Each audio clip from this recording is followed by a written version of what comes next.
வணக்கம். திங்கட்கிழமை அதாவது 5ஆம் தேதி ஆகஸ்ட். ஸோ மார்க்கெட் வந்து எப்படி இருக்கும் அப்படிங்கிறத நம்ம ஜஸ்ட் என்னோட ஒப்பீனியன் வந்து நான் சொல்லிடுறேன்.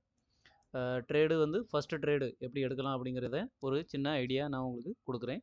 ஜஸ்ட் முடிஞ்சால் எடுத்து ப்ராஃபிட் பண்ணிக்கங்க. ஓகே, இப்போ வந்து பேங்க் நிஃப்டியில் வந்து 1 மினிட் சார்ட்டில் வந்து நம்ம வச்சுருக்கிறோம். லாஸ்ட்டு 2 நாள், அதாவது ஆகஸ்ட் 1 அண்ட் 2 வந்து மார்க்கெட் எப்படி ஆயிருக்குன்னு சொல்லி பார்த்தீங்கன்னு சொன்னால், ஆகஸ்ட் 1 வந்து ஜஸ்ட் வந்து ஒரு சைட்வேஸ் மாதிரியே தான் போயிருக்குது. சரியா?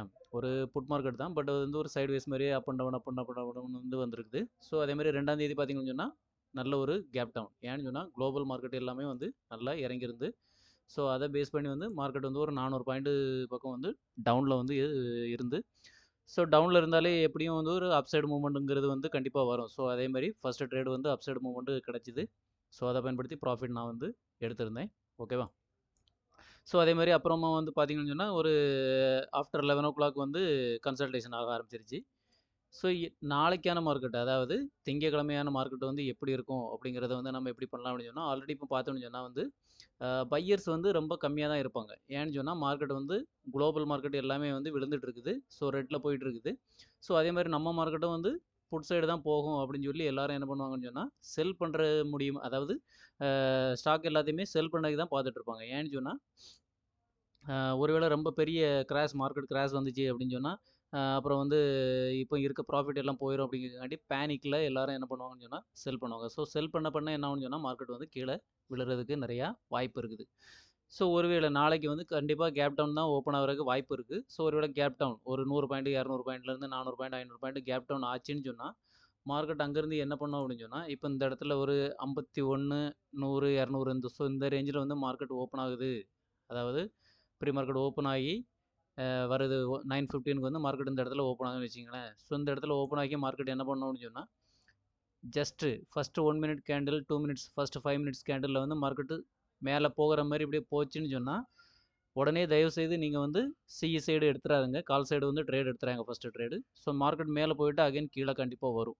ஸோ கீழே வரச்சில் இந்த இடத்துல வந்து பிஇ, அதாவது புட் சைடு என்ட்ரி வந்து நீங்கள் வந்து எடுங்க. அதாவது ஓப்பன் ரேஞ்சை உடச்சி மார்க்கெட் வந்து கீழே வரும்போது நீங்கள் வந்து புட் சைடு என்ட்ரி எடுங்க.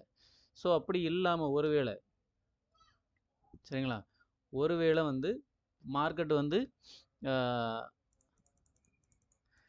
புட் சைடு வராமல் கால் சைடு போகிற மாதிரி தெரியுது அப்படின்னா, நீங்கள் வந்து என்ன பண்ணுங்கள், மார்க்கெட் வந்து இப்போ கேப் டவுன் ஓப்பன் ஆகுது. ஓப்பன் ஆன உடனே மார்க்கெட் வந்து ரொம்ப ஒரு செல்லிங் ப்ரெஷரில் வருது அப்படிங்கிற மாதிரி இருந்ததுன்னா, சடனாக பிஇ சைடு போயிடாதுங்க.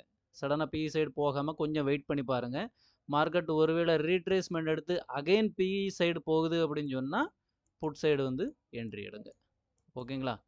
ஸோ அப்படி இல்லாமல் மார்க்கெட் வந்து இங்கேருந்து ரீட்ரேஸ்மெண்ட் ஆகி பிஇ அகைன் வந்து புட் சைடு உடைக்காம மார்க்கெட் மேலே போகுது, மேலே வந்து அதாவது ஃபஸ்ட்டு 1 மினிட் கேண்டில் வந்து மார்க்கெட் பிரேக் அவுட் ஆகுது அப்படின்னு சொன்னால் பிரேக் அவுட் ஆகி அகைன் ரீட்ரேஸ்மெண்ட் எடுத்து அகைன் மேலே போச்சுன்னு சொன்னால் நீங்கள் இந்த இடத்துல வந்து கால் சைடு என்ட்ரி எடுக்கலாம்.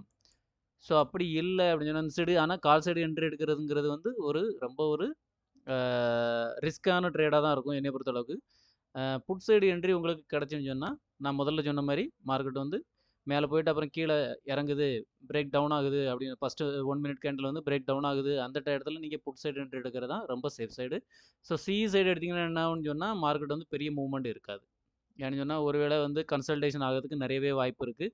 அப்படி மேலே போகிறது கீழே போகிறது அப்படி போயிட்டு கடைசியில் வேணால் ஒரு ஆஃப்டர் 1 வந்து உங்களுக்கு வந்து புட் சைடு வர்றதுக்கு வாய்ப்பு இருக்குது. ஸோ அதுக்குள்ளேயே ஒரு பெரிய லாஸுங்கிறது நம்மளுக்கு வந்துடும். ஸோ ரொம்ப கேர்ஃபுல்லாக இருங்க. மேக்ஸிமம் ட்ரேடு வந்து புட் சைடு தான் எடுக்கிறதுக்கு வாய்ப்பு இருக்குது அப்படின்னு சொல்லி, இது வந்து என்னோட தனிப்பட்ட ஒப்பீனியன் தான். அப்புறம் இப்போ நாளைக்கான மார்க்கெட் வந்து ஓப்பன் ஆகிற இடம்னு ஒன்று இருக்குது. அதாவது நான் சொன்ன மாதிரி கேப் டவுனில் ஓப்பன் ஆச்சுன்னு சொன்னால் நான் சொன்ன பாயிண்ட் வந்து ஒர்க் அவுட் ஆகும். அதே ஃப்ளாட்டாக ஒரு வேளை ஓப்பன் ஆகுது அப்படின்னு சொன்னால் மார்க்கெட் வந்து எந்த சைடு போகுதுன்னு சொல்ல முடியாது. ஏன்னு சொன்னால் இப்போ ஆல்ரெடி வந்து செல்லர்ஸ் தான் இருக்கிறாங்க. ஸோ செல்லர்ஸை ட்ராப் பண்ணுறதுக்கு மார்க்கெட் வந்து மேலேயும் போகலாம். அப்படி இல்லாமல் குளோபல் மார்க்கெட் நியூஸ் வந்து எஃபெக்ட் ஆகுது அப்படின்னு சொன்னால் மார்க்கெட் இங்கேருந்து டவுன் சைடும் வரதுக்கு வாய்ப்பு இருக்குது. ஸோ ரெண்டுமே நடக்கலாம் ஃப்ளாட் ஓப்பனிங்கில். கேப் அப்புங்கிறது நாளைக்கு வந்து மேக்ஸிமம் 99% இருக்கிறதுக்கு வாய்ப்பு என்னை பொறுத்தளவுக்கு கம்மி தான்.